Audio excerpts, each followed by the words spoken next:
ठीक है। हाँ भाई, कहाँ थे अपन? एक प्रॉब्लम करी होगी ना उसकी, ट्रायंगल की। एक पेंडुलम की और कर लेता है। लिखो क्वेश्चन, लिखो अगला क्वेश्चन लिखो। हाँ, क्वेश्चन लिखो।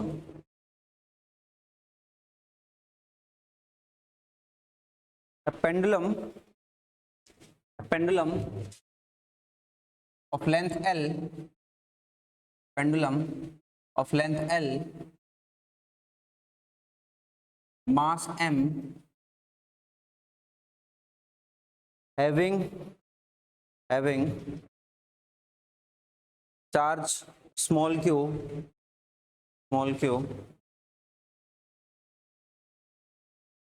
as shown in figure,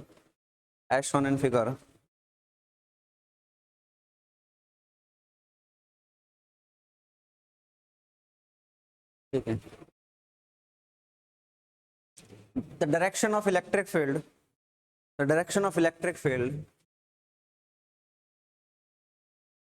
is acting downwards. Uniform लिख लो ना, uniform electric field acting downwards,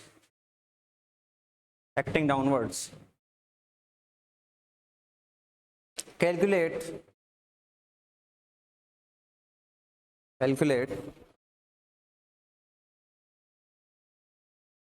time period of oscillation, calculate the time period of oscillation.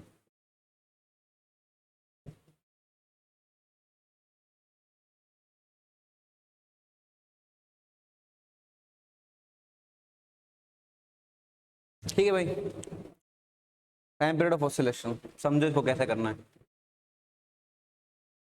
समझो बात क्या है अपने पास टाइम पीरियड का। सबसे पहले तो पेंडुलम में फॉर्मूला क्या होता है, 2 pi under root L upon g. ठीक है, अब ये एल अपॉन जी इसलिए लगाते हैं, जी क्या है, acceleration due to gravity, L उसकी लेंथ हो गई, 2 पाई अलग हो गया। ठीक है, तो मास से तो लेने देना है नहीं अभी इसका, राइट। अच्छा, ये जी इसलिए लेते हैं मैकेनिक्स में, एसएचएम में, क्योंकि वहां पे चार्ज नहीं होता। ठीक है, जनरली हम यहाँ जी क्या लेंगे, जी इफेक्टिव लेंगे, या फिर बोल सकते हैं यहाँ पे एक्सेलरेशन लेंगे। ठीक है, यहाँ पर जी हटाकर मैं ऐसे भी लिख सकता हूँ इसको कि टाइम पीरियड हमारा क्या होगा, 2 pi under root L upon, इसकी जो टोटल एक्सेलरेशन होगी वो लिख दो, मतलब पूरा सिस्टम की जो एक्सेलरेशन है वो लिख दो सर, कोई समस्या नहीं है। ठीक है, अब एक्सेलरेशन कैसे निकलेगी बताते हैं। इस पे टोटल फोर्स निकाल लो, इस पे एफबीडी बनाएंगे इस पे। तो इस पे कौन कौन से फोर्स लग रहे हैं भाई, कौन कौन से फोर्स लग रहे हैं इस पे? एक तो ग्रेविटेशनल फोर्स लग रहा है नीचे की तरफ, इसका वेट आ रहा है, बोल सही है, तो इसका वेट आ रहा है। ठीक है, टेंशन तो एक बार रुक जा। ठीक है, नीचे की तरफ क्या लग रहा है, mg लग रहा है इस पे फोर्स। दूसरा फोर्स इसके नीचे की तरफ क्या लग रहा है, हाँ नीचे की तरफ क्या लग रहा है, F is equal to Q E, लग रहा है। दो फोर्स लग रहे हैं नीचे की तरफ, इसको बैलेंस करने वाला कोई फोर्स ऊपर टेंशन आएगा। ठीक है, ऊपर टेंशन आएगा, क्या जाएगा, राइट। तो अब मुझे क्या चाहिए, ऑसिलेशन का टाइम पीरियड चाहिए। इसको नीचे लाने वाले दो फोर्स कौन कौन से हैं, ये दोनों फोर्स हैं, ये दोनों फोर्स को नीचे ला रहे हैं। ठीक है, अब मैं ये बोल देता हूं, टेंशन को एक बार नेग्लिजिबल मान लो। ठीक है, ये दो फोर्सेस को नीचे के लिए ला रहे हैं, तो टोटल फोर्स लिख लेते हैं अपन इसका, क्या लिख लेते हैं, टोटल फोर्स लिख लेते हैं। टोटल फोर्स कितना आएगा, mg प्लस में क्यू, ये तो टोटल फोर्स रहेगा, इसके ऊपर रहेगा। अब किसी भी बॉडी पे जो टोटल फोर्स है, न्यूटन क्या कहता है कि उसको ma के बराबर कर दो, ma के बराबर कर दो, ये टोटल फोर्स है, that should be equal to ma, mass into acceleration of this bob, या कुछ भी बोल दो मास। ठीक है, इस मास का एक्सेलरेशन नीचे की तरफ आएगा।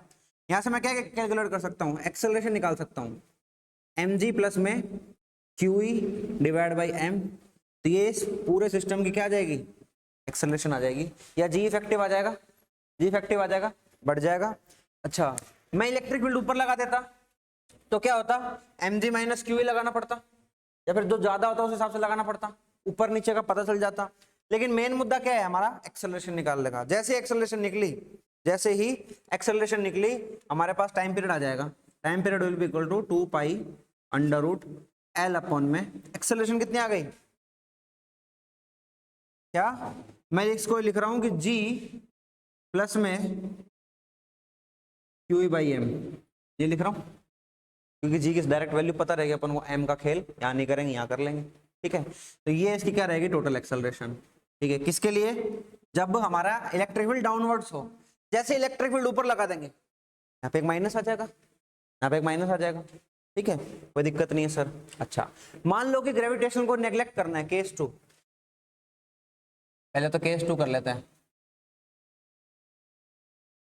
Electric field is upward, upward है, तो क्या करेंगे, क्या करेंगे, टाइम पीरियड क्या आ जाएगा भाई, 2 pi under root L upon में, यहाँ पे मोड लगा दो g minus Q E by M.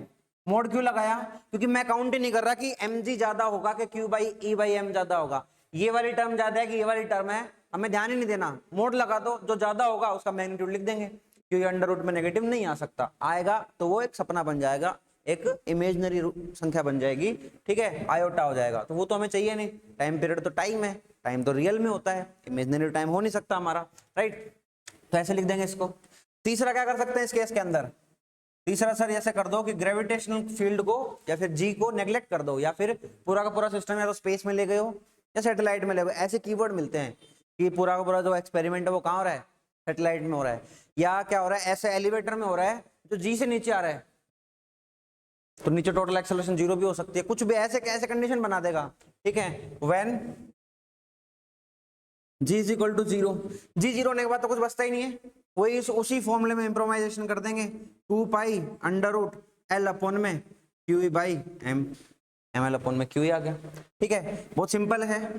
ठीक है, बहुत ज्यादा सिंपल है, तो डायरेक्ट कर देंगे, बस ये फॉर्मूला पता होना चाहिए, इसको जी इफेक्टिव बोल दो या ये बोल दो। ठीक है, इन क्वेश्चंस में क्या क्या एक दूसरे तरीके से क्वेश्चन आ जाता है, क्या आ जाता है कि जब इस तरह का सिस्टम होगा तो जी इफेक्टिव या फिर टोटल एक्सेलरेशन इंक्रीज होगी डिक्रीज होगी, इंक्रीज हो रही है इस टाइम, देखो क्योंकि नीचे एम जी लग रहा है, उसको सपोर्ट करने वाला एक दूसरा फोर्स और है, फोर्स का मतलब तो एक्सेलरेशन है, तो पहले से एक एक्सेलरेशन थी, दूसरा एक्सेलरेशन और लग गया।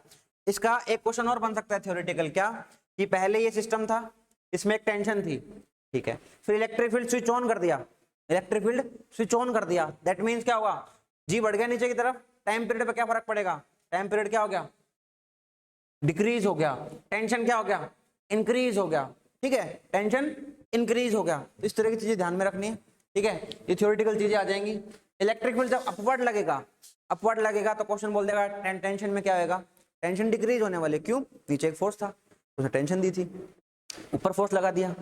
ठीक है, तो नीचे वाले को कैंसिल आउट करेगा कुछ ना कुछ, तो वो जो नेट नीचे बचेगा वो टेंशन ऊपर की तरफ होगी, खत्म कहानी, राइट।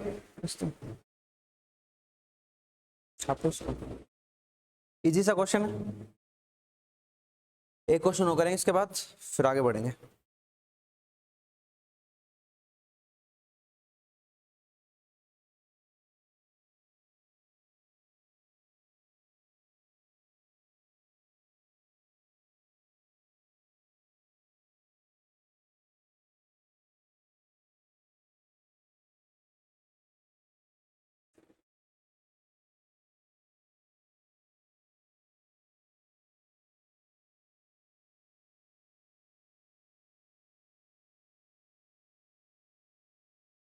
अरे वो क्वेश्चन करके लाया क्या, 2 पॉइंट दिए थे उसके ऊपर एक उस पर निकाल, आंसर आ गया उसका, नहीं आया, वो करेंगे अभी करेंगे। ये तो इजी सा केस है, ऐसे ही कर लेना इसको, तो सिंपल सा है, तो जल्दी जल्दी छापो फटाफट।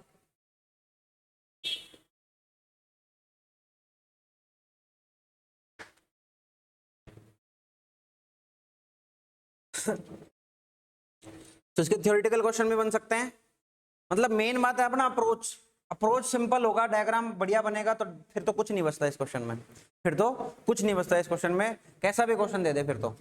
ठीक है, सारे क्वेश्चन निपटा देंगे उसके बाद, फिर बुद्धि तो तुम्हें चलानी है पेपर में, है ना।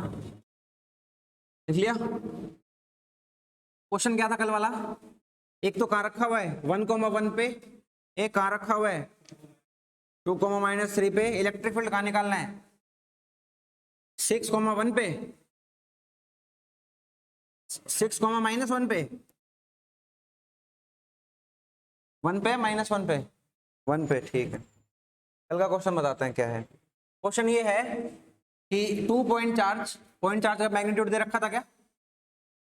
हाँ, यहाँ पे रखा हुआ एक, तो 1,1 पे P मान लो, और यहाँ पे क्या है, चार्ज कितना है 2 माइक्रोकूलम। एक चार्ज कहाँ रखा हुआ है, कितने पे, कितना रखा हुआ है, नाम कोऑर्डिनेट बोलना।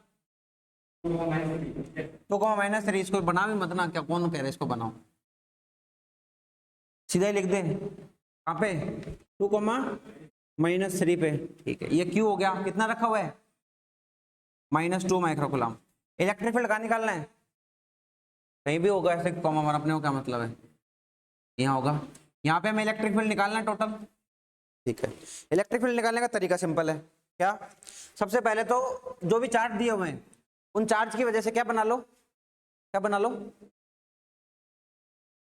डायरेक्शन बना लो। सबसे पहले डायरेक्शन बना लो, तो इसकी वजह से डायरेक्शन बनाने जाओगे आप तो कहाँ आएगी, इधर आएगी सीधी।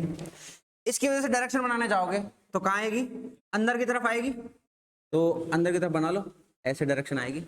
तो ये इलेक्ट्रिक फील्ड 1 हो गया, इलेक्ट्रिक फील्ड 2 हो गया, दोनों की डायरेक्शन बन गई, ठीक है। इधर की साइड डायरेक्शन को सपोर्ट करने वाला कोई वेक्टर है क्या अपने पास, बिल्कुल है सर। कौन सा वेक्टर है, PR वेक्टर है इस साइड में। इस डायरेक्शन को सपोर्ट करने वाला कोई वेक्टर है क्या, बिल्कुल है सर। कौन सा है, हाँ, RQ वेक्टर मान ले, QR क्यों कर रहा है, ठीक है, ये वाला वेक्टर है अपने पास, ठीक है। अपने पास डायरेक्शन भी है, सब कुछ आ गया है। अब E1 E2 निकाल ले सीधा, E1 E2 निकाल ले। E1 का मैग्नीट्यूड कैसे निकलेगा, E1 will be equal to कितना, K, ये Q है, Q1 डिवाइड बाई इसका डिस्टेंस, PR का स्क्वायर, PR का स्क्वायर, देखेंगे भी क्या आएगा। PR निकाला कितना है, हाँ, PR कितना आएगा इन दोनों पॉइंट के बीच का डिस्टेंस, पागल हो गया क्या, 5 तो मेरे को दिख रहा है, कितना आएगा 2 पॉइंट के बीच का डिस्टेंस, 6 में से 1 गया 5, स्क्वायर करेंगे √5 नहीं आएगा, 5 ही आएगा। 6 में से 1 गया 5 बचा, 5 का स्क्वायर करेगा 25, 1 में से 1 गया 0, 25 का रूट करेगा 5, तो PR कितना आया, 5 आ गया, ठीक है। तो यहाँ पे वैल्यू रख दे, 9 × 10⁹9, Q1 की वैल्यू 2 माइक्रोकूलम, और अपने पास PR कितना आ गया 5 आया ना, तो नीचे 25 कर दे। इसको कैसे भी सोल्व कर लो, तुम्हारी मर्जी है, ठीक है। ये तो E1 आ गया, लेकिन यहाँ वेक्टर नहीं आया भाई, वेक्टर लगाएंगे अभी थोड़ी देर में लगाएंगे, तो ये यहाँ पे बंद नहीं करता हूँ इसको मैं। उसके बाद E2 निकाल लो, E2 कितना है, 9 × 10⁹9, ये आ गया। Q2 कितना है, 2 × 10⁻⁻6 डिवाइड बाई ये डिस्टेंस कितना है, निकाल के देखना एक बार भाई, तू ढंग से निकालेगा जब तो कुछ और आएगा। 2√8 आया, 2√8 आ रहा है अच्छे से, 6 - 2 गया 4, 16 प्लस 4 16 √32, हाँ चलो 2√8 आ रहा है। 2√8 का करेंगे तो 32 आ जाएगा नीचे सीधा ही, 32 आ जाएगा। तो PR कितना आ जाएगा, सॉरी RQ कितना आ जाएगा, √32, ठीक है, ये निकाल लिया अपन ने। तो मैग्नीट्यूड तो सर निकल चुका है, अब चाहिए डायरेक्शन। डायरेक्शन के लिए क्या करो, जिस डायरेक्शन में अपने पास मैग्नीट्यूड हो, इस डायरेक्शन में मैग्नीट्यूड है तो इस डायरेक्शन के यूनिट वेक्टर से मल्टीप्लाई कर देंगे। समझाया था वेक्टर में तुम्हें, तो क्या, अगर कोई फिजिकल क्वांटिटी हो उसकी डायरेक्शन हमें पता हो और मैग्नीट्यूड हम निकाल चुके हैं, तो उसी डायरेक्शन के यूनिट वेक्टर से मल्टीप्लाई कर दो, डायरेक्शन आ जाएगा, ठीक है। तो इस डायरेक्शन में यूनिट वेक्टर क्या आएगा, PR यूनिट वेक्टर। वेक्टर निकालना PR, वेक्टर निकालना PR, अरे बोलो यार, 6 - 1 5 i कैप, ठीक है, नहीं समझाया था कल, final minus initial 5 i cap, ठीक है, 1 - 1 कट गया, 5 i कैप रहेगा ये तो, ठीक है, डिवाइड कर दो इसके 5 से ही तो कट जाएगा, कितना आ जाएगा, i कैप आ जाएगा, i कैप आ जाएगा, ठीक है। इसका थोड़ा सा कोऑर्डिनेट अगर चेंज भी कर सकते हो तो कर दो, चेंज करवाएं कैसे कोऑर्डिनेट थोड़े से, थोड़े से ऐसे कर लेते जैसे कैलकुलेशन आसान हो जाए, बाकी तो कर लो, कोई दिक्कत नहीं है। E2 निकालना है, RQ के यूनिट वेक्टर से मल्टीप्लाई कर दो। RQ के यूनिट वेक्टर क्या आ गया, वेक्टर बन चुका है भाई ये। RQ के यूनिट वेक्टर क्या है, यहां से ये माइनस करेंगे, 2 में से 6 गया -4 i कैप, ठीक है, -3 से जाएगा माइनस का 4j कैप, डिवाइड कर दो किससे, √32 से। क्लियर है, यूनिट वेक्टर से मल्टीप्लाई कर दिया, यूनिट वेक्टर से मल्टीप्लाई कर दिया, ये आ गया अपने पास क्या, ऐसे। ठीक है, अब क्या कर सकते हैं इसका, कैलकुलेशन करना तो हमारा पार्ट है, लेकिन अभी यूनिट वेक्टर ये दोनों जो E1 E2 आए हैं वो इसकी वजह से और इसकी वजह से आए हैं। सुपरपोजिशन प्रिंसिपल क्या कहता है, सुपरपोजिशन प्रिंसिपल कहता है कि आप जब अगर ई नेट निकालना चाहते हो मल्टीपल चार्जेस की वजह से, तो पर्टिकुलर का नेट निकाल लो, उन दोनों को ऐड कर दो, पर उसके लिए आपके पास दोनों वेक्टर होने जरूरी है। ये वेक्टर में है क्या, ये वेक्टर में है क्या, ऐड कर दो। जैसे ऐड करोगे तो क्या आ जाएगा, इसका आई जुड़ जाएगा, इसका आई जुड़ जाएगा। पहले तो कॉमन क्या ले लें एक बार, सब में 9 × 10⁹ कॉमन ले लो। ठीक है, अब इसमें क्या बच जाएगा, 10⁻⁶ भी कॉमन ले लो तो 3 बच जाएगा। ठीक है, इसमें क्या बच जाएगा, 2/25, तो 2/25। ठीक है, इसमें क्या बच जाएगा, 4 से 4 उड़ा दो, 8 बच जाएगा। ठीक है, और क्या काट सकते हैं अपन, उड़ा दो ना कुछ ना कुछ, तो 4 कॉमन ले लिया, 4 कॉमन लेके यहाँ से काटा, यहाँ 8 बच जाएगा, 8 से इसको काटा, यहाँ 4 बच जाएगा, 9 बार ले चुके अपन, 1/4। ठीक है, ये हो जाएगा माइनस का 1/4 √32, कैलकुलेशन देख लेना, आई कैप। ठीक है, जे यहाँ तो कुछ जे है नहीं, सिर्फ यहीं पे है जे, और वो कितना है, माइनस का, ये कट चुका है सारा का सारा, ये बाहर आ चुका है सारा का सारा, 1/√32 जे कैप। ठीक है, ये अपने पास इलेक्ट्रिक फील्ड आ गया नेट। क्लियर है, क्या है, करा ही कुछ नहीं है, सिर्फ अपन ने क्या निकाला है, सिर्फ आपने क्या निकाला है, E1 निकाला है, E2 निकाला है।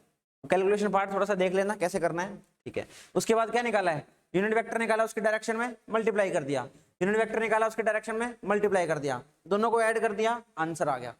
इसका भी मैग्नीट्यूड पूछे तो क्या कर सकते हैं, इसका स्क्वायर प्लस इसका स्क्वायर। यहाँ पे मैग्नीट्यूड को ऐड मत कर देना, अगर पेपर में डायरेक्ट मैग्नीट्यूड पूछे तो भी वेक्टर निकाल के मैग्नीट्यूड निकालना है तुम्हें, ये गलती मत करना कि यहाँ पे मैग्नीट्यूड आ गया, मैग्नीट्यूड आ गया सर तो सीधा जोड़ते हैं, मैं वेक्टर को सीधा जोड़ता हूँ, मैग्नीट्यूड को सीधा नहीं जोड़ा मैंने, वेक्टर बना के मैंने सीधा जोड़ा, उसके बाद मेरे को एक्स कंपोनेंट और वाई कंपोनेंट मिल चुका है, एक्स कंपोनेंट और वाई कंपोनेंट मिल चुका है। उसके बाद आप इसका मैग्नीट्यूड निकाल सकते हो, क्या, x² प्लस में y² का अंडर रूट, x² प्लस में y² का अंडर रूट करके आप इसका वैल्यू निकाल लो, कोई समस्या नहीं है। क्लियर है, क्लियर है, छाप लो। हाँ, क्या छापो मत छापे, कौन मना कर। ठीक है, एक क्वेश्चन और करते हैं, लिखो।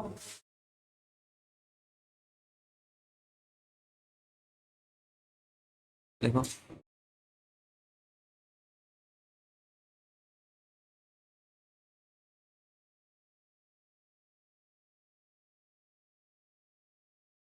लिखो 4 point charge, 4 point charge, 4 point charge of magnitude, 4 point charge of magnitude 1 microcoulomb, -2 microcoulomb, 2 microcoulomb and -1 microcoulomb. ठीक है, are placed at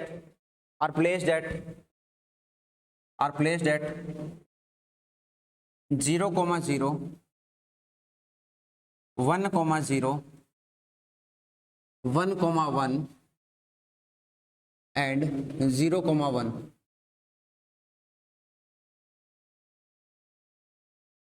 ठीक है, calculate calculate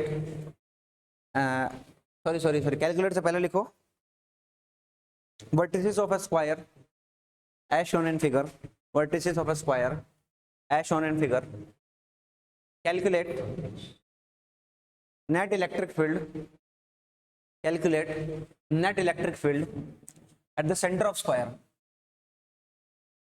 at the center of square। मैं कराता हूँ क्वेश्चन, देखो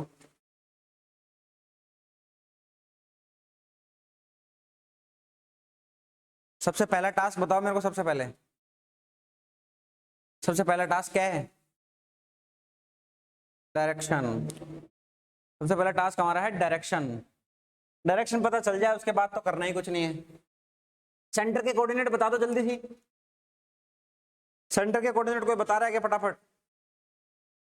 आधा कॉमा आधा, अरे आधा और क्या, 1/2 कॉमा 1/2। सेंटर के कोऑर्डिनेट क्या होंगे? यहां से भी आधा चलना है, यहां से भी आधा चलना है, सेंटर आ जाएगा, है ना? आधा कॉमा आधा, क्लियर है? पहले तो सेंटर के कोऑर्डिनेट निकाल लिया सर, 1/2 कॉमा 1/2। ये इसलिए निकाल लिया ताकि वेक्टर निकालने में आसानी हो जाएगी हमें, हम पोजीशन वेक्टर बहुत आसानी से निकाल सकते हैं उसके बाद, ठीक है? अब क्या करेंगे, इसका इलेक्ट्रिक फील्ड निकालेंगे। इसकी वजह से कहाँ आएगी? ऊपर की तरफ, आउटवर्ड, बाहर की तरफ। तो इसको मैं कुछ भी लिख लो यार, ए लिख लो, इसको बी लिख लो, इसको सी लिख लो, इसको डी लिख लो। तो यहां से अगर आप कैलकुलेट करोगे तो ई ए आ जाएगा यहाँ पे इस डायरेक्शन में, ठीक है? बी कहां पर आएगा? अंदर की तरफ, ये आ जाएगा ई बी, ये ई बी आ जाएगा। ई सी कहां आएगा? ई सी, हाँ बाहर की तरफ आएगा, ये ई सी आ जाएगा। पॉजिटिव चार्ज के लिए इलेक्ट्रिक फील्ड होता है आउटवर्ड, नेगेटिव चार्ज के लिए इलेक्ट्रिक फील्ड होता है इनवर्ड। इससे आ रहा है, तो पॉजिटिव चार्ज के लिए आउटवर्ड, नेगेटिव चार्ज के लिए इनवर्ड, पॉजिटिव चार्ज के लिए फिर आउटवर्ड, और नेगेटिव चार्ज के लिए फिर इनवर्ड। हाँ ठीक है, डायरेक्शन बन चुके हैं, बन चुके हैं। डायरेक्शन इसलिए बना देता हूं ताकि फिर यूनिट वेक्टर लेने में आसानी हो जाती है, उस डायरेक्शन का यूनिट वेक्टर लेके मल्टीप्लाई कर दो सीधा, सीधी ट्रिक है ये तो, ठीक है? एक दूसरा तरीका और रिजोल्यूशन करने का, क्या? ये निकालो, ये निकालो, ये निकालो, ये निकालो, हॉरिजॉन्टल से कोई थीटा एंगल फाइंड करो, थीटा एंगल फाइंड करके फिर वर्टिकल हॉरिजॉन्टल में तोड़ो, उसको आईजे लिखो। बहुत हेक्टिक जॉब है वो, बोर्ड्स वोर्ड्स में कर लो वो अलग बात है, लेकिन कंपटीशन में वो बहुत भयंकर जॉब हो जाएगी, वो इतना करने में बहुत टाइम जाएगा। अपन तो E1 E2 E3 जितने भी है उनका डायरेक्ट वेक्टर निकालेंगे ना, डायरेक्ट वेक्टर निकालेंगे, ठीक है भाई? इस डायरेक्शन में, इस डायरेक्शन में, इस डायरेक्शन में, इस डायरेक्शन में डायरेक्ट अपन वेक्टर तो निकाल ही सकते हैं, निकाल सकते हैं। तो ई ए लिखते हैं, ई ए, ई ए लिखो। क्या है ई ए? कहाँ है? ऊपर की तरफ, बाहर की तरफ, मतलब यहां से जाता हुआ कोई वेक्टर ले लो, उसको यूनिट वेक्टर लेना अपन को, यहां से जाता हुआ कोई भी वेक्टर ले लो। क्या आएगा वेक्टर? पहले तो वेक्टर छोड़ो, पहले तो वैल्यू कितनी आएगी? के इंटू कोई भी Q A divide by distance कितना आएगा? ओ ए, तो ओ ए का स्क्वायर, स्क्वायर कर दिया सर, इंटू यूनिट वेक्टर किसका लगाऊं मैं? ओ ए का यूनिट वेक्टर लगा दो, ओ से ए का यूनिट वेक्टर लगा दिया। क्लियर है? सिंपल है। वैल्यू रख दो, 9 इंटू 10⁻9 इंटू क्यू ए कितना है? 1 इंटू 10⁻−6। ओ ए कितना आएगा? डिस्टेंस कितना आएगा? ओ ए कितना आएगा?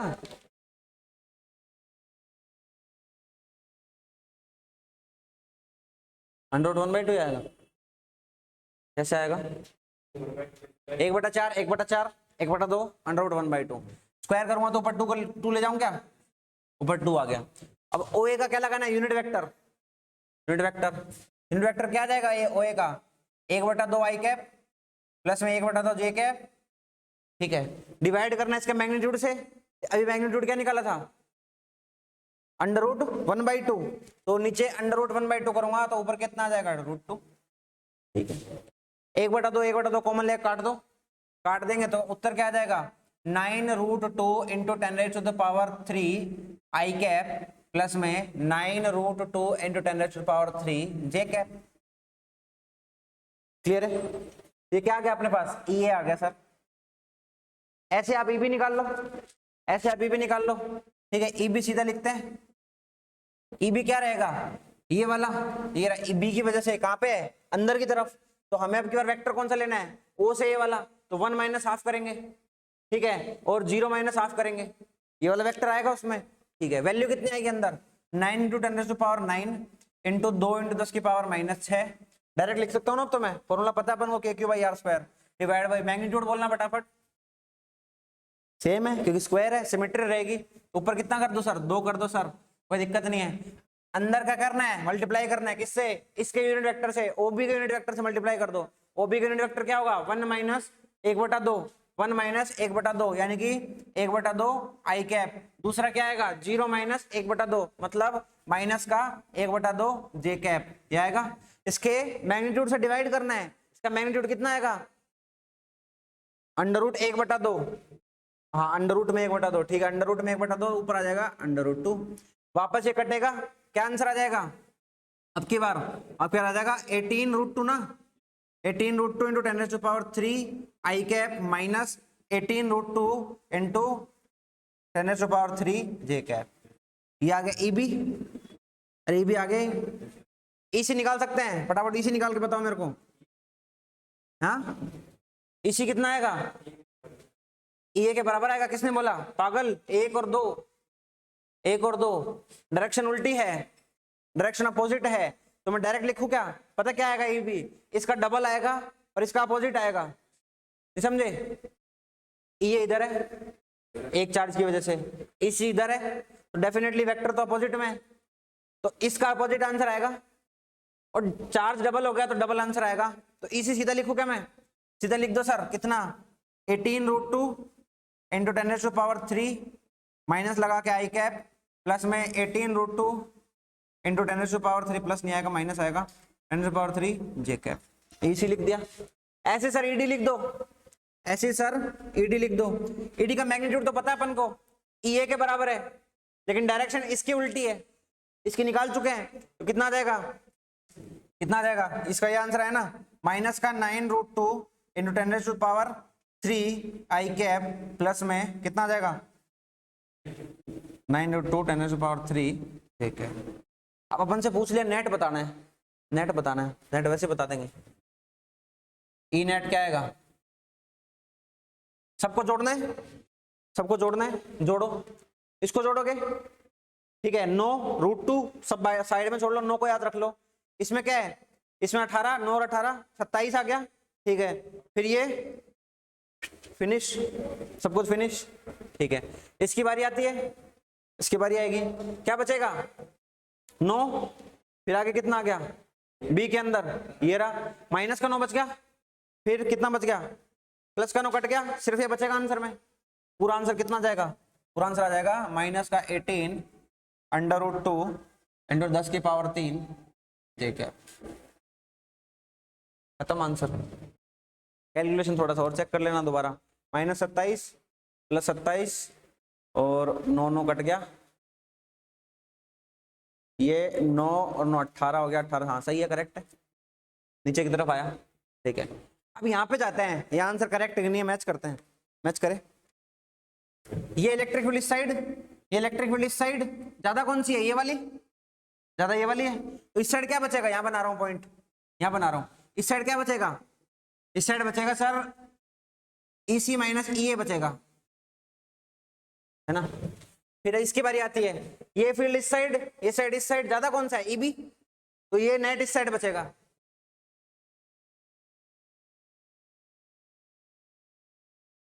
ED। और हमें देखने से पता चल रहा है कि EC डबल है, सीधा सीधा उसका डबल है ना, तो यहां पर कोई एक क्वांटिटी बचेगी जो या तो EA के बराबर होगी, ठीक है, EA के बराबर हो जाएगी ये क्वांटिटी, और ये क्वांटिटी कोई ED के बराबर हो जाएगी, और EA और ED बराबर है सिमेट्री की वजह से, ठीक है। तो मैं क्या लिख दूं इस पूरे को? यहाँ पर ये पूरा E है और ये पूरा E है, EA लिख दो और ED लिख लो, और यहाँ पर EA और ED क्या है? बराबर है। अब कोई भी वर्टिकल से एंगल ले लो, ये एंगल ले लिया, ये दोनों बराबर होंगे, एंगल बराबर होंगे। कंपोनेंट ले इसके, कंपोनेंट, इसका एक कंपोनेंट इधर आएगा, कितना? EA cos theta, EA cos theta, इसका कंपोनेंट इधर आएगा, कितना? EA cos थीटा, इसका कंपोनेंट नीचे आएगा, कितना? EA sin थीटा, और एक कंपोनेंट आएगा कितना? EA sin theta. ये दोनों तो कैंसिल कर देंगे एक दूसरे को, डाउनवर्ड क्या बचेगा? डाउनवर्ड ई नेट क्या बचेगा? माइनस का 2EA sin थीटा। EA का वैल्यू में क्या है? EA में, EA का वैल्यू मैग्नीट्यूड में बताओ, सिर्फ मैग्नीट्यूड में ये आएगा 9 इंटू 10⁻9, 1 इंटू ये √2 हटा दो सारा, ये है, ठीक है, यही तो है। EA का वैल्यू कितना है?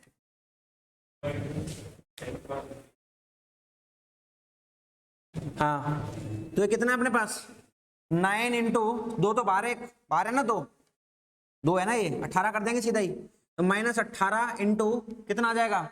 10⁻³ इंटू 2, ठीक है 2 आ जाएगा।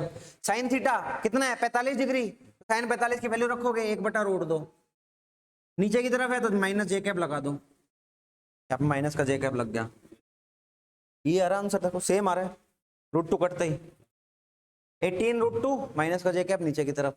तो आप ऐसे चेक कर सकते हो, आप डायरेक्ट कर सकते हो, आपकी मर्जी है, दो मेथड हो गए। अरे क्लियर है क्या, क्लियर है क्या, सिम क्या हो गया, क्या दिक्कत बता।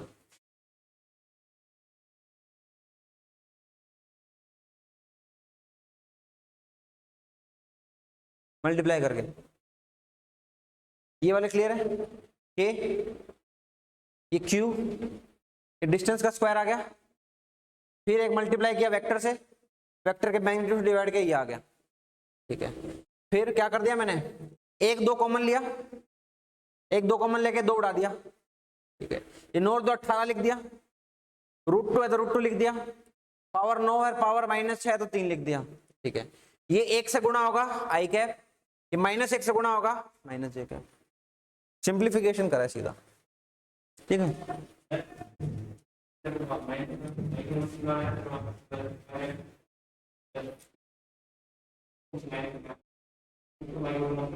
इसको 2 कर दे, हाँ कर दे।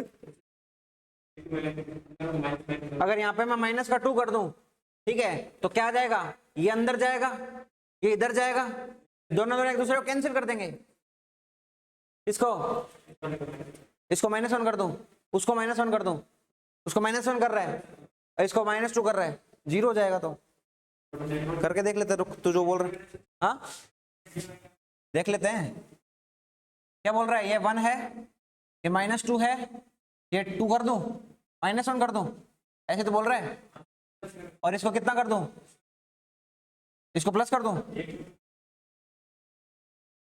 एक को प्लस कर दिया, यही तो कह रहा है, ठीक है। अब यहाँ पे नेट निकालना है, इसकी वजह से नेट आएगा कहाँ, बाहर, इसकी वजह से नेट आएगा कहाँ, यहाँ जुड़ जाएगा, इसकी वजह से नेट आएगा कहाँ, अंदर, इसकी वजह से नेट आएगा यहाँ जुड़ जाएगा, ठीक है। ये ऊपर की तरफ कितना हो जाएगा, ऊपर की तरफ हो जाएगा 18 हो जाएगा, 18 √2 × 10 की पावर 3, जो भी आई कैप जे कैप आए दोनों प्लस के हैं, तो कितना आ जाएगा, इतना ही आई कैप आ जाएगा और इतना ही जे कैप आ जाएगा, ठीक है।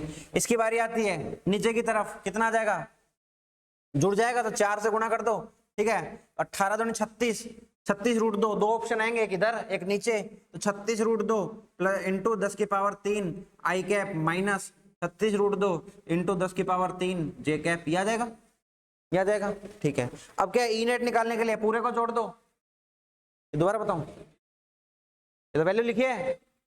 अब क्या करना है, नेट निकालना है, तो नेट कहाँ आएगा, यहाँ भी कंपोनेंट आएगा कुछ, यहाँ भी कंपोनेंट बचेगा कुछ, नेट नीचे की तरफ आना चाहिए, नेट नीचे की तरफ आ रहा है, श्योरली आ रहा है, इन दोनों को जोड़ेगा 4 से 56, तो 54 √2 × 10 की पावर 3 आई कैप आएगा, माइनस में 18 √2 × 10⁻³ आएगा।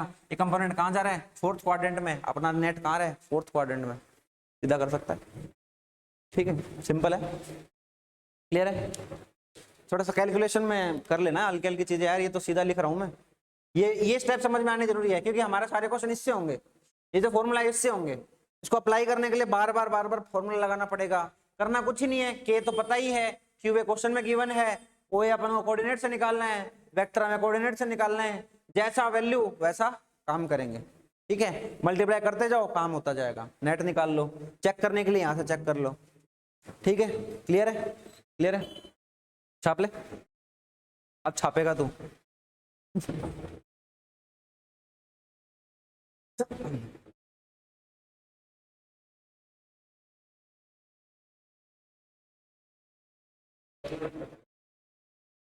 स्टार्टिंग से नहीं है यार, स्टार्टिंग से होना चाहिए तेरे को,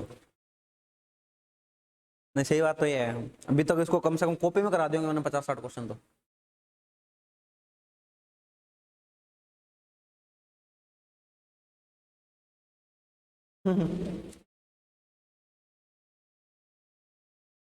कोई नहीं फर्क पड़ता, करने वाला होना चाहिए, सब मिलती है सेल्फ स्टडी भी। फिर हम कोई टाइम में जब ESBS की कोचिंग करते थे, हमारी कोचिंग पता कितने लगती थी, सुबह 7 AM से रात को 9:30 बजे तक कंटिन्यूस कोचिंग, गैप बताता हूँ, एक होता था हमारा 10:30 बजे गैप 11 बजे तक, फिर होता था हमारा 1:30 बजे गैप 2:30 बजे तक, फिर होता था हमारा 6 बजे गैप 6:30 बजे तक, ये गैप है, आधा घंटा, आधा घंटा, 2 घंटा, मतलब 14.5 घंटा। ये कितना हो गया? 14.5 घंटा हो गया। 14.5 घंटा में हटा ले 12.5 घंटा की क्लास, लगातार लगातार कंटिन्यूस। एक ही टीचर पढ़ा रहा है, या तो सब्जेक्ट बदल रहे तुम्हारे, वो एक ही टीचर पढ़ा रहा है। थर्मोडायनेमिक्स चल रही है तो थर्मोडायनेमिक्स ही चलेगी 12.5 घंटे। कितने दिन? अगले 12-15 दिन। थ्योरी ऑफ मशीन चल रही है, थ्योरी ऑफ मशीन चलेगी। एक ही टीचर पढ़ा रहा है पूरे दिन, महीना महीना पढ़ा रहा है, ऐसा लगने लग जाता है यही है सब कुछ। ठीक है, लगातार पढ़ रहे हैं। फिर 9 बजे जाओ रूम पे अपने, फिर सो जाते, सो रात को उठो 2:30 बजे, सुबह तक पढ़ो, फिर कोचिंग जाओ। भाई लोग बहुत मेहनत कर रहे हैं। ठीक है, तो कोई दिक्कत नहीं है। क्या है तेरा, शाम को 4 घंटे क्लास शाम को होती है, हाँ? 8 बजे तक कैसे होती है? 3 से 8 हो गई। सुबह कितनी क्लास?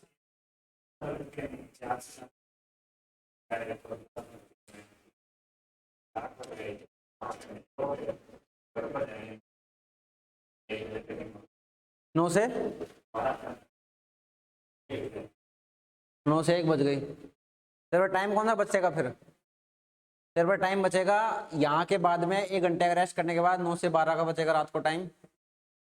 3 घंटे ही बचेंगे तेरे पास। अब तो मैंने 9 काउंट किया ना सीधा ही।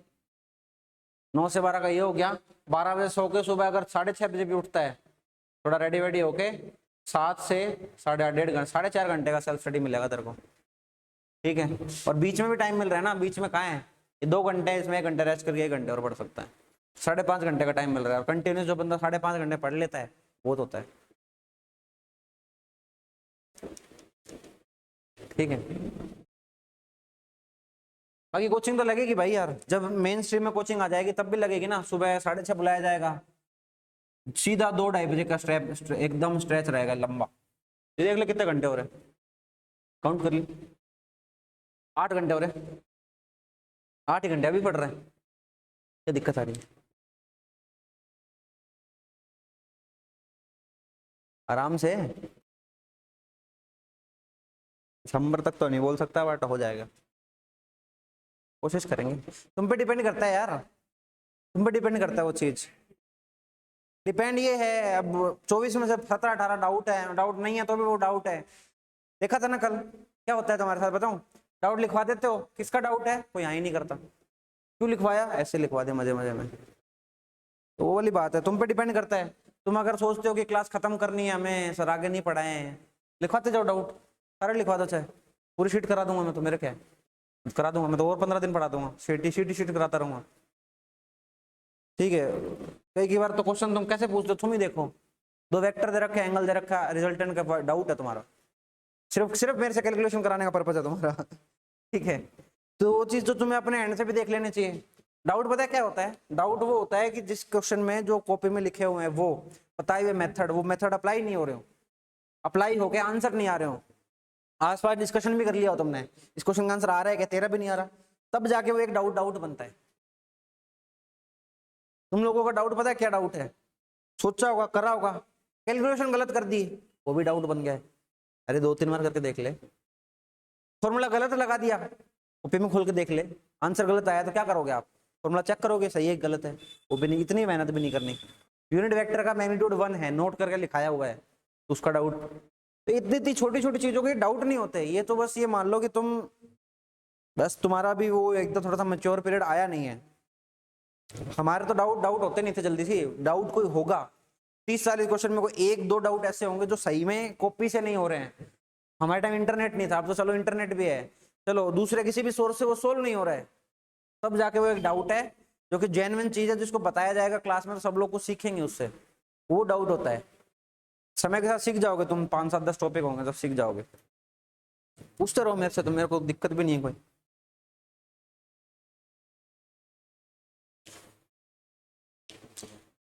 हमारे टाइम शीट कैसे सोल्व होती थी तुम तो फिर जी नहीं सकते। हमारे टाइम पता है पूरी शीट का डिस्कशन 20 मिनट में खत्म होता था, सिर्फ 20 मिनट में, सिर्फ 20 मिनट में। कैसे?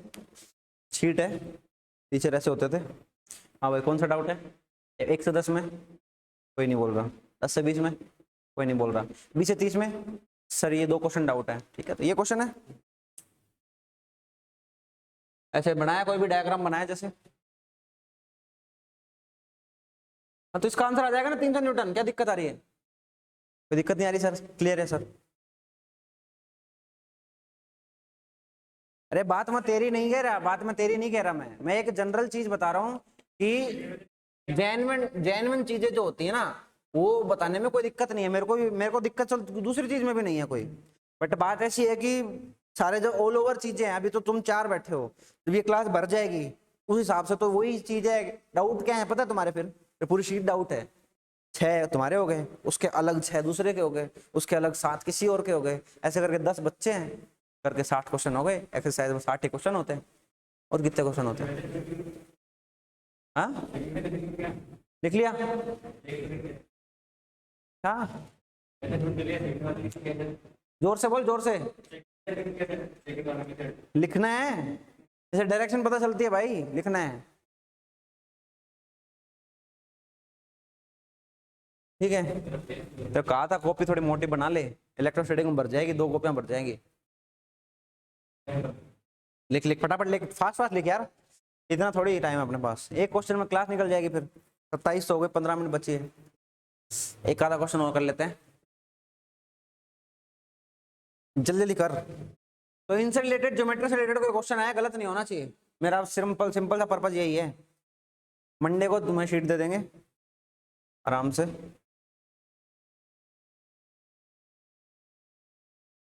कभी कभी तो डाउट ऐसे आते हैं, जैसे मान ले छठा क्वेश्चन क्लियर हो गया, उसके बाद 9वां क्वेश्चन सेम है, सेम है। जैसे कल नहीं हुआ था वो एक क्वेश्चन 120 डिग्री वाला, वो क्वेश्चन पूछ लिया, उसके जस्ट 2 क्वेश्चन पहले वही 120 डिग्री का फिर क्वेश्चन था, उसके जस्ट पिछले शीट में भी 120 वाला क्वेश्चन करके आए हैं। वो डाउट कैसे बन गया?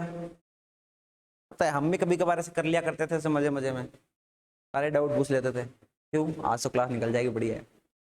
वो वाले जो फिलोसॉफी रखोगे, तो तुम्हारा दुख पता कब होगा तुम्हारे साथ? जब बच्चे भर जाएंगे यहाँ पे, तब दिक्कत आएगी तुम लोगों को फिर।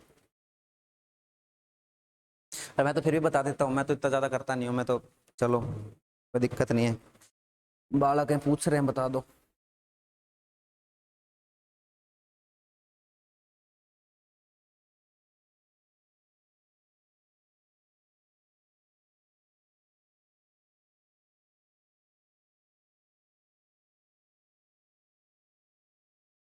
तो चलो सुबह शाम लगेगा तो यार थोड़ा बात कर ले सर से, क्या बोलते हैं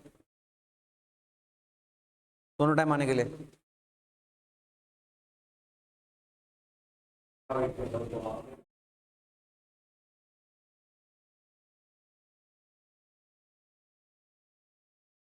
दूध तो लेके आता ना, व्हीकल तो लेके आता तो।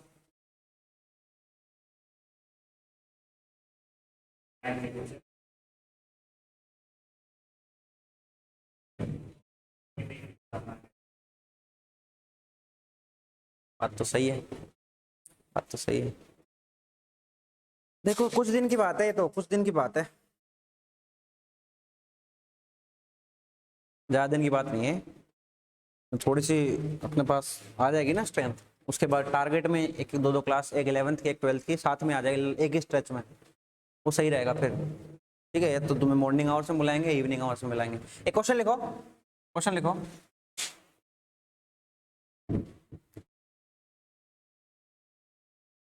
क्वेश्चन लिखो।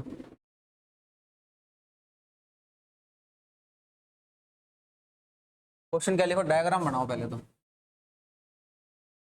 डायग्राम बनवा रहा हूँ ना मैं।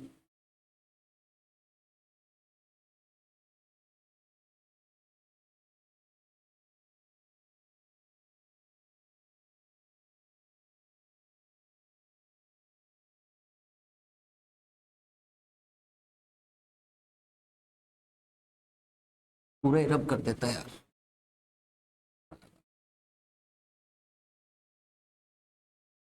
स्क्वायर ही अपने पास। हाँ, डायग्राम बनाओ ना। क्वेश्चन बाद में लिखाऊंगा तो रुक तो सही, डायग्राम बना ले साथ साथ में।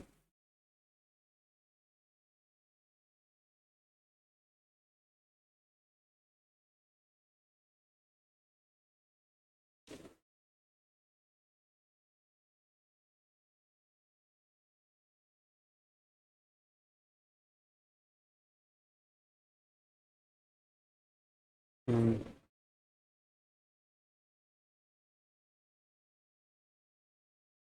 थोड़ा सा चेंज कर लो, 3 कर लो ऊपर।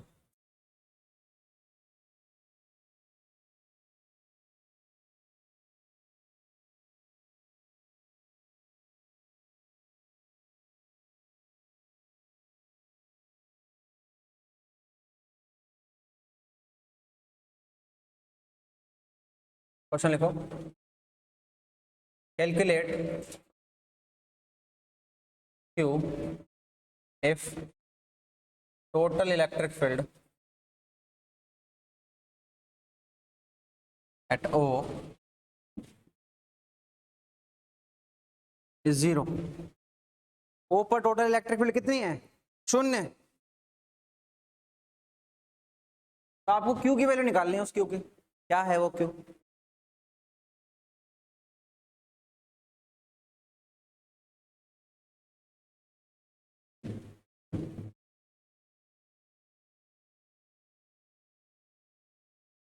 जीरो है।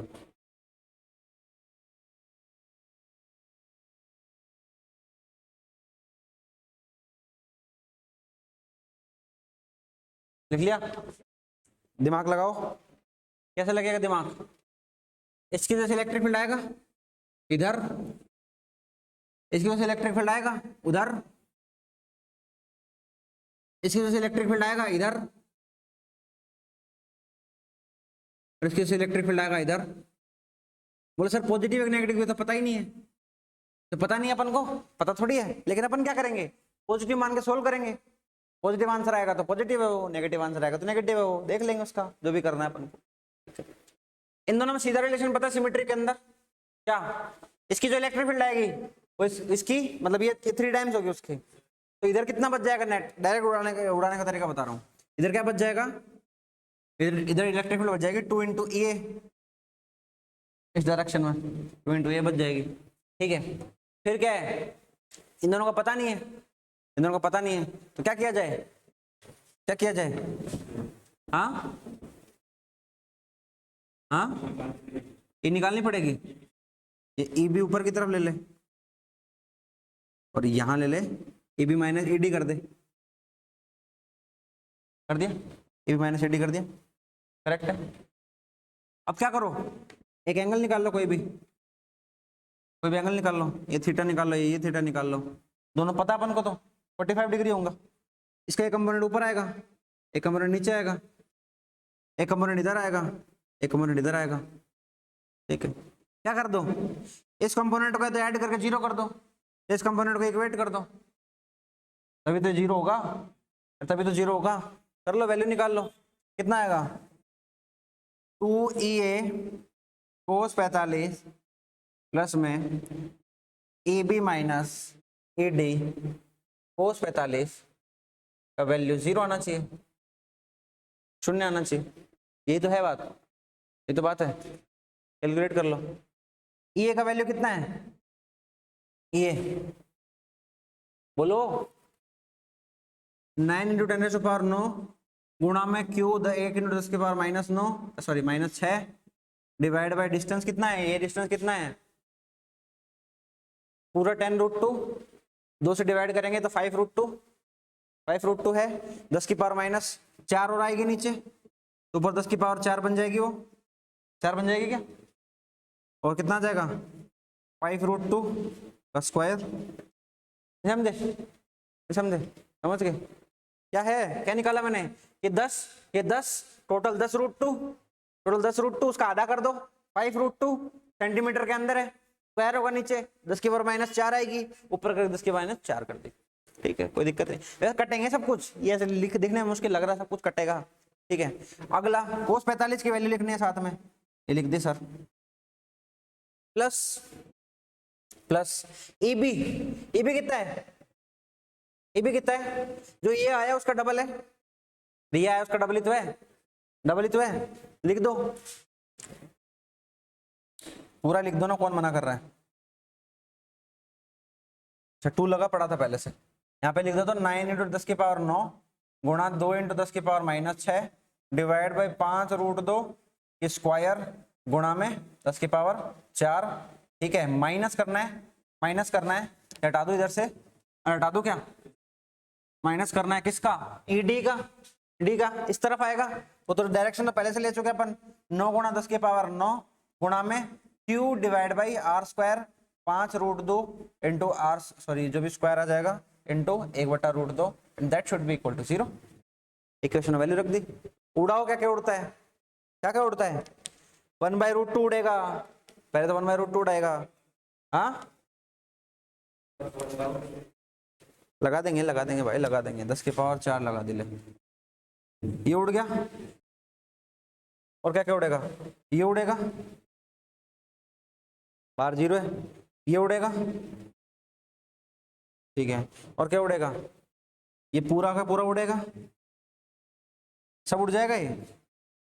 हाँ हाँ रख, बचेगा क्या क्या वो देखो ना तुम। इधर क्या बच गया? इधर 2 बच गया, इधर क्या बच गया? फिर 2 बच गया, उधर क्या बच गया? माइनस का क्यू बच गया, बराबर में क्या बच गया? 0 बच गया। क्यू का वैल्यू क्या आ गया? 4 माइक्रो कूलम। खत्म। नहीं समझ में आया? नहीं समझ में आया? अरे बोल, क्या समझ में नहीं आया? कैलकुलेशन पार्ट समझ में नहीं आया? तीनों में है ना?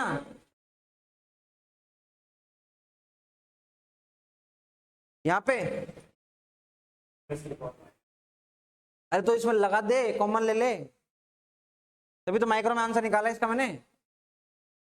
रख ले यार, ऐसे परेशान क्यों हो रहा है तो यार। 10 की पावर माइनस 6 रख ले, कौन मना कर रहा है?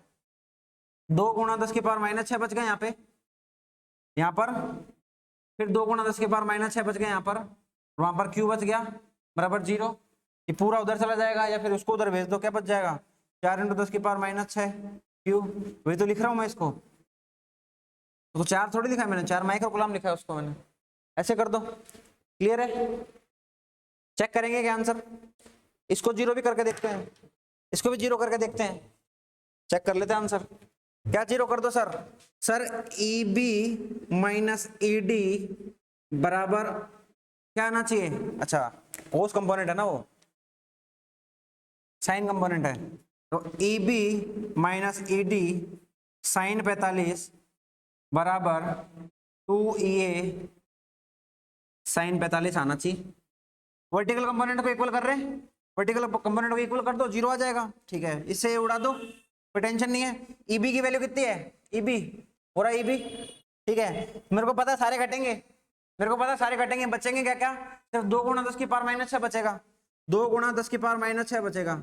माइनस में ईडी के अंदर क्या बचेगा? क्यू बचेगा, इसके अंदर क्या बचेगा? 2 गुणा, फिर 2 गुणा 10 की पावर माइनस 6 बचेगा ना, 2 ही बचेगा, खाली 1 बचेगा। ये 2 रहेगी तो बचा था, यहाँ बच जाएगा। फिर क्यू को उधर ले जाओ, इसको उधर ले जाओ, क्यू की वैल्यू कितनी आ जाएगी?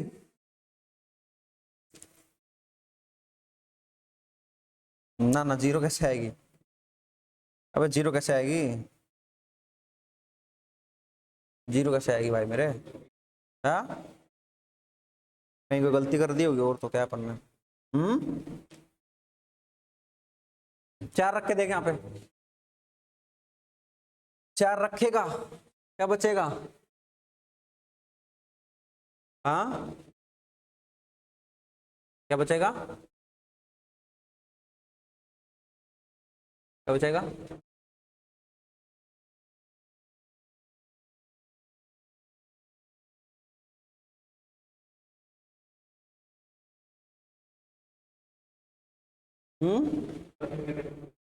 क्या कह रहे हैं? किताब छापो, तो मेरे को छापो, लिखना शुरू करो। हाँ छापो, काटा पीटी तो तुम देख लेना, बदलाव कुछ करना पड़ेगा डेटा का, देखता हूँ क्या करना पड़ेगा ना। गड़बड़ तो नहीं हुई, इक्विलिब्रियम के क्वेश्चन में सीधा करते हैं ना अपन, क्यू का वैल्यू उधर क्या रख दें।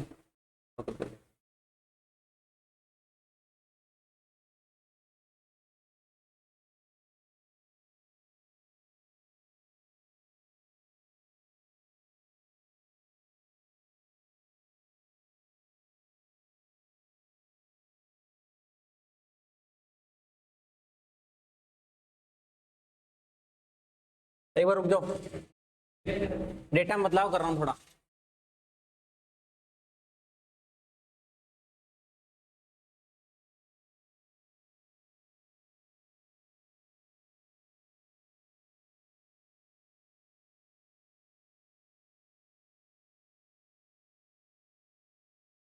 डेटा में बदलाव किया जा रहा है।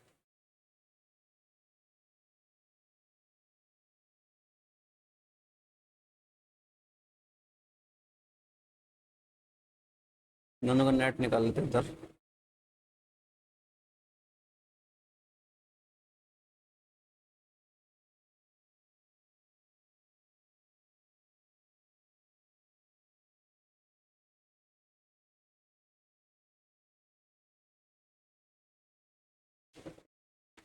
एक दूसरे अप्रोच से करते हैं इस क्वेश्चन को, रुको मेथड 2 में इसी क्वेश्चन को सेम करते हैं दोबारा। इसी क्वेश्चन को दोबारा करते हैं। इसका एक कंपोनेंट लो इधर, कितना आएगा EB cos 45। इसका कंपोनेंट ले लो इधर, कितना आएगा EC cos 45 बराबर, इसका कंपोनेंट ले लो इधर, कितना आएगा EA cos 45 प्लस कितना आएगा ED cos 45। ठीक है, सब लोग उड़ेंगे, cos 45 तो सारे उड़ जाएंगे। ठीक है, बचेगा क्या AB प्लस में EC बराबर में EA प्लस में ED बचेगा। ठीक है, ये बचेगा। अच्छा, फिर इसके साथ अपने पास EB कितना है,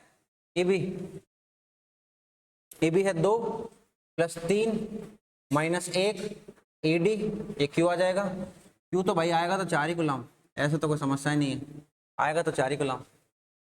EA प्लस में EB आएगा तो 4 ही गुलाम, इसमें तो समस्या नहीं है कोई।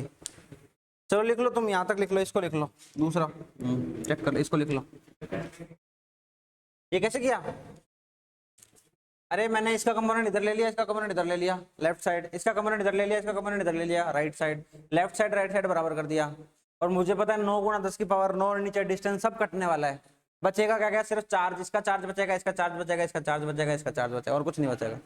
तो सीधा लिख लिया है ना। हाँ, ऊपर क्या बचेगा,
पैंतालीस हो गया। एक क्वेश्चन घर से करके लाना, दे रहा हूं मैं, इसी टाइप का क्वेश्चन है। ठीक है, इसी टाइप का क्वेश्चन है। क्वेश्चन क्या है, लिख लो। ये अपने पास वापस एक क्या है, स्क्वायर है, यहाँ पर रखा हुआ है 1 माइक्रोकुलाम, यहाँ पर रखा हुआ है -2 माइक्रोकुलाम, यहाँ पर रखा हुआ है 1 माइक्रोकुलाम, यहाँ पर रखा हुआ है कोई क्यू चार्ज, आपको सेंटर पे 0 करना है। ठीक है, इलेक्ट्रिक फील्ड ये R है, राइट। और एक क्वेश्चन और कर लेना इसके बाद।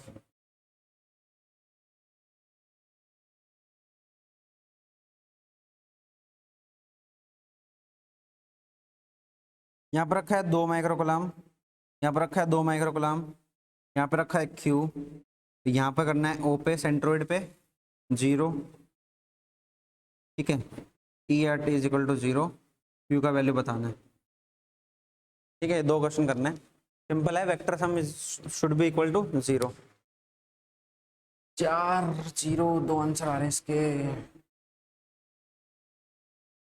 वर्टिकल तो बच ही रहा है।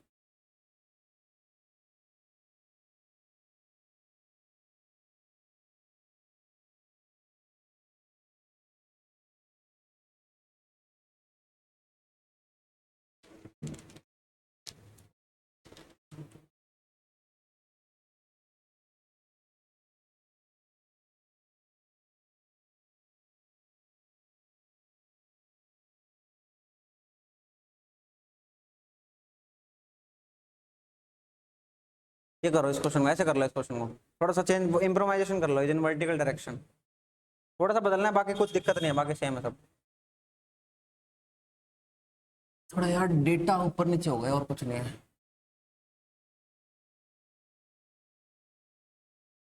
ठीक है, मिलते हैं कल, ये एक दो क्वेश्चन और कर लो, फिर कल से नया टॉपिक चालू है इसी के अंदर, कंटिन्यूअस चार्ज डिस्ट्रीब्यूशन। इसके अंदर यहाँ जीरो करना है, इसके अंदर यहाँ जीरो करना है। इस क्वेश्चन को थोड़ा इंप्रोवाइज कर लो, is in vertical direction, vertical direction में इलेक्ट्रिक फील्ड बचेगी, तो उसके लिए क्या है, हॉरिजॉन्टल कंपोनेंट जीरो कर दिया हमने। ठीक है, अरे तो तेरे को क्या समझाया है, तू दुखी मत रहे, बिना मतलब की टेंशन मत ले, दिमाग नहीं चलता तेरा दुख होने पे। 5-7 दिन एग्जॉस्ट होगा, बाद में आदत पड़ जाएगी।